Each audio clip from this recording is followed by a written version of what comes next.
So ngayon mga paps, ang gagawin ko ngayon, lilinis ako ng ahod dito sa may sasakyan ko.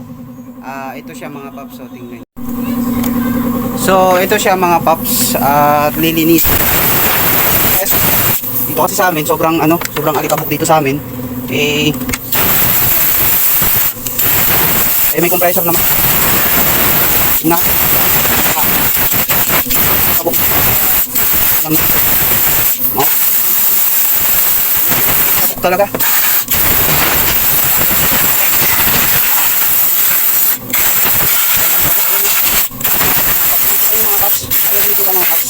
Sobrang gamer tayong compressor. Nahanginan ko na lang siya para matanggal yung mga alikabok kasi sobrang alikabok talaga dito sa amin at sira-sira yung mga kalsada. Kaya pagka dumaan yung malalaki sa sakyan, talagang yung sasakyan mo talagang mapupuno ng alikabok. Kaya buti na lang nakabili tayo ng compressor. Pagka naglilinis tayo ng sasakyan, madali lang tanggalin yung mga alikabok. Tapos pagkatapos ko dito mga paps, itong air filter niya lilinisan ko na rin para malinis din yung filter niya, kasi mga paps matagal na rin hindi ko nalilinisan yung filter nito. So yun mga paps, ito yung air filter niya, nalinisan ko na siya. Ayan, malinis na mga paps. Tapos yung lagayan ng air filter, ito okay na rin, malinis na. Tapos ito yung sa makina, nalinisan at naligyan ko na rin ng pampakintab ng mga paps. Dito kasi kahit kakalinis mo lang, pag dumaan yung malalaking sasakyan, kakain ka talaga ng alikabok mga paps, mga mars. Yung iba kasi, yung mga malalaki hindi nagdadahan-dahan at wapakels ba sila pag dumadaan dito sa amin.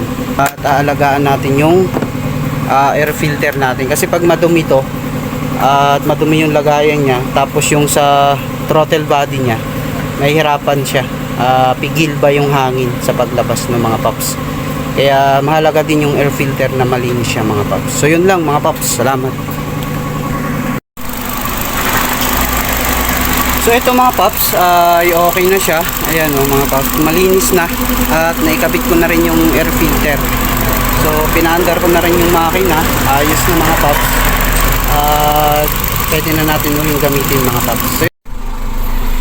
So ito mga paps, yung filter ng aircon nilinisan ko na rin. Ayan malinis na siya mga paps. Goods na to mga paps. Malinis na yung aircon niya. Kasi pagka hindi natin nalilinisan, na-check, dumudumi din yan. Marami ding nasisinghot na mga ali-alikabok yan mga paps. So ito mga paps, hanginan ko na rin siya, yung mga gulong. At yung nilalagay ko dito 32 PSI lang. Pero yung PSI talaga nito is 41 o 45 yung PSI nito. Ngayon yung ginagawa ko lang, hindi ko sinasagad, 32, 33 lang, ganun ginagawa ko mga paps. Isa-isahin ko yung apat na gulong para okay na okay siya pag ginagamit natin.